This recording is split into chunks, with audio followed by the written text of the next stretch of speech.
अगर आपकी भी लिखावट बहुत ज़्यादा खराब है और आप अपनी लिखावट को सुधारना चाहते हो, लेकिन आप बहुत प्रयास कर लियो फिर भी आपकी राइटिंग नहीं सुधर पा रही है, तो आज की यह वीडियो लास्ट तक जरूर देख लीजिए। इस वीडियो में हम आपको बताएंगे लिखावट कैसे सुधारे, और लिखावट सुधारने की इस वीडियो में मैं आपको 3 ऐसे टिप्स बताने वाला हूँ जिनको अगर आपने फॉलो कर लिया तो मैं 100% इस बात की गारंटी लेता हूँ कि आज के इस वीडियो से आपकी लिखावट सुधर कर ही रहेगी।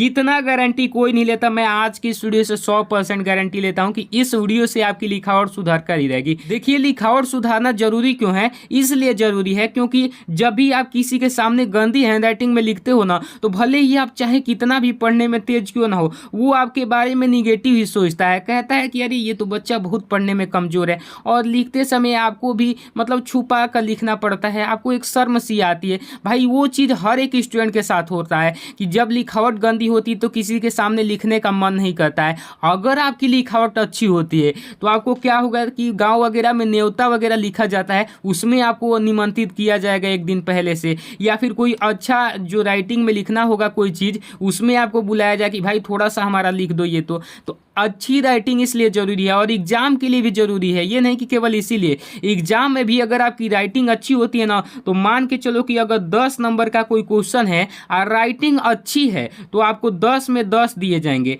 लेकिन अगर वहीं पर अगर राइटिंग खराब है, अच्छा से लिखे हो, फिर भी आपको 8 नंबर दिए जाएंगे। राइटिंग बहुत ज़्यादा मायने रखती है किसी भी एग्ज़ाम में भी। तो आज की इस वीडियो में जो 3 टिप्स बताने वाला हूँ, इन 3 टिप्स को बेहतरीन तरीके से बताऊंगा और इसमें आपकी लिखावट सुधर कर ही रहेगी। और देखिए, लिखावट सुधारते समय बहुत सारे स्टूडेंट का प्रॉब्लम यही होता है, और इस प्रॉब्लम का सोल्यूशन इस स्केल के थ्रू मैं आपको बताने वाला हूँ। ठीक है, बिल्कुल घबराइए नहीं, स्केल और पेंसिल के साथ बताऊंगा। क्या नया तरीका है आज मैं आपको बताने वाला हूँ।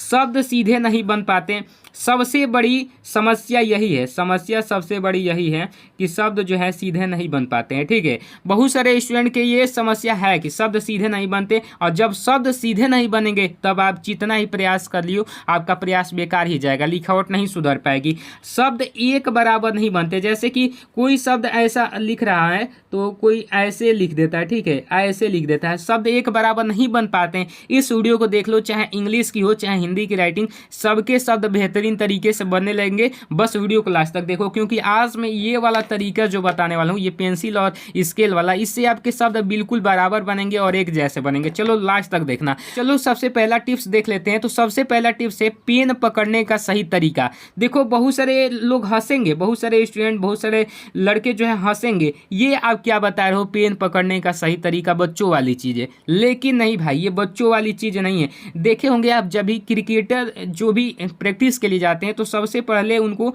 बैट पकड़ना सिखाया जाता है। ठीक है, सबसे पहली चीज़ उनको बैट पकड़ना सिखाया जाता है, तब वो जाकर सिक्सेस लगाते हैं। कभी कभी आप मैच के दौरान भी देखे होंगे कि जब क्रिकेटर्स को सिक्स लगाना होता है तो वो क्या करते हैं, अपने ग्रिप को चेंज करते हैं। तो ग्रिप काफ़ी ज़्यादा मैटर करती है। ग्रिप कैसी होनी चाहिए? देखो, ज़्यादा कोई बड़ी बात नहीं है ग्रिप पकड़ना, एकदम बेहतरीन तरीके से आप जैसा पकड़ते हो, मैं ये नहीं करूँगा कि इसी पैटर्न में पकड़ो, आप जैसा पकड़ते हो सेम, ये 2 अंगुली से आप पकड़ते हो, 3 अंगुली से पकड़ते हो, वो मैटर नहीं करता।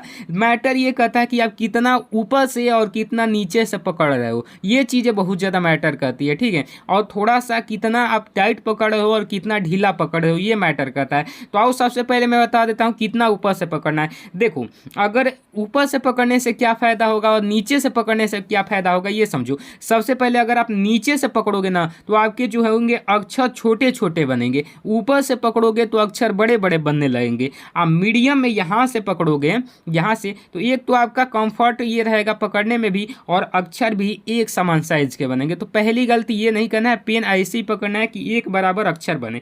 देख लो, इसी तरीके से आपको पकड़ना है। ठीक, नॉर्मल ये वाला दिख रहा है ना, ये वाला इसी के पास से पकड़ना है। ठीक, ज़्यादा बहुत सारे स्टूडेंट को मैं देखा हूँ यहाँ से पकड़ते हैं नीचे से, कुछ को यहाँ से पकड़ते हुए मैंने देखा है, तो ये गलती मत करना, यहाँ से पकड़ना। ठीक है, उसके बाद मैं क्या कर रहा था कि टाइट पकड़ना है या फिर ढीला। तो देखो, ज़्यादा टाइट भी नहीं और ज़्यादा ढीला भी नहीं, और ज़्यादा यहाँ पर लिखते समय ज़्यादा हाथ हल्का करके भी नहीं लिखना है, ज़्यादा टाइट करके भी नहीं। जैसे थोड़ा सा एक ऐसा लगे कि आपके हाथ में एक कलम पकड़ी गई है, ये नहीं कि एकदम ढीला नहीं पकड़ना है। कोई भी शब्द लिखो तो ऐसे, जैसे ऐसे मैं कोई शब्द लिख रहा हूँ तो थोड़ा गड़ा गड़ा कर लिखो भाई, इसमें कोई दिक्कत नहीं है। ठीक है, इसमें कोई दिक्कत नहीं है। इस प्रकार से थोड़ा गड़ा गड़ा कर लिखो, और स्पीड में भी देखो, मैं स्पीड में लिख रहा हूँ फिर भी देख लो। देखो शब्द सीधा सीधा कैसे बनाए, शब्द सीधा सीधा नहीं बनते हैं। तो देखो मैं ये लिखा हूँ तो इसमें सब सीधे सीधे बने हैं, लेकिन आपसे नहीं बन पाता है। स्केल है ना, स्केल लो। अब देखो ये वाली लाइन दिखती है आपके कॉपी में होगी ही, और ये नीचे वाली लाइन। तो इसमें क्या करना है, इसमें एक चीज़ ध्यान देना, इसको इतना देखो, कितना इतना आपको मार्क कर लेना है, एक नीचे से थोड़ा सा गैप छोड़कर, ठीक है, थोड़ा सा गैप छोड़कर ऐसे, ज़्यादा मतलब डार्क मत चलाना, थोड़ा सा ऐसे, ठीक है, इस प्रकार से, जैसे कि लगे कि यहाँ पर कुछ चला हुआ है, ठीक। अब उसके बाद यहाँ पर जो भी चीज़ लिखो तो एक बात का ध्यान दो कि हाँ इसी के अंदर आना चाहिए, इससे शब्द सीधे सीधे भी बनेंगे और शब्द जो है कि एक बराबर भी बनेंगे। तो शब्द एक बराबर और सीधे बनाने के लिए देखो, यहाँ पर मान के चलो कि मेरा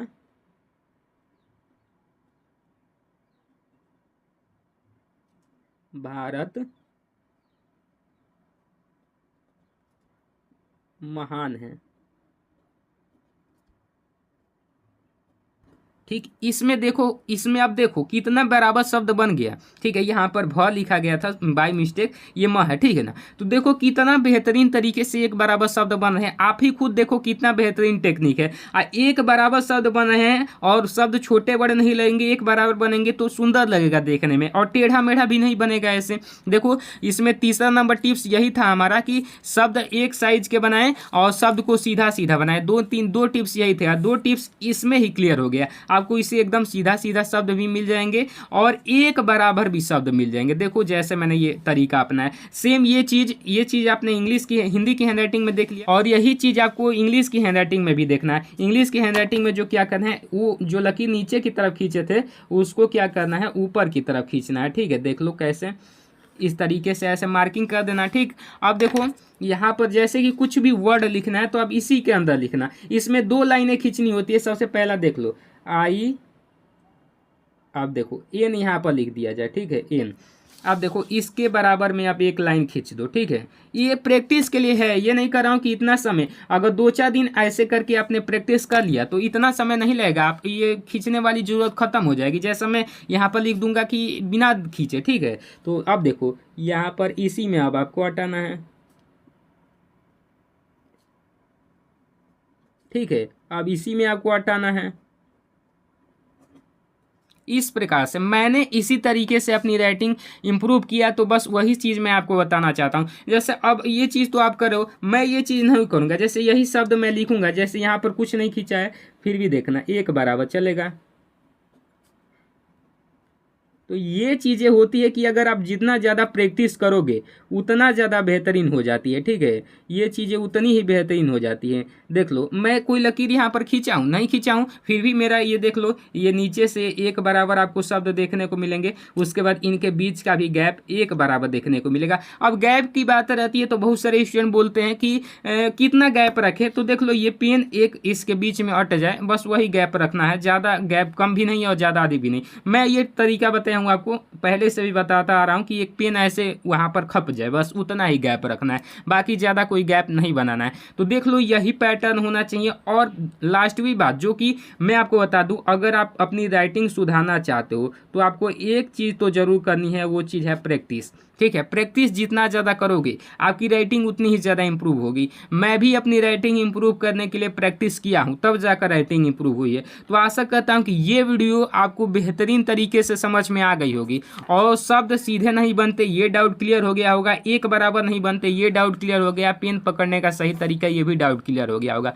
तो इस वीडियो से अगर आपको लिखावट सुधारने में मदद मिली है तो वीडियो को एक लाइक कर दीजिएगा, चैनल को भी सब्सक्राइब कर दीजिएगा और एक प्यारा सा कमेंट कर दीजिएगा, ताकि मैं भी आपका कमेंट देखूं कि स्टूडेंट कितने बेहतरीन तरीके से इससे सहमत हैं। तो बस इस वीडियो में इतना ही। अगर आपको कोई भी डाउट हो तो कमेंट कर दीजिएगा, अगली वीडियो में उसको क्लियर कर दूंगा। मिलता है अगली वीडियो में, तब तक के लिए जय हिंद, वंदे मातरम।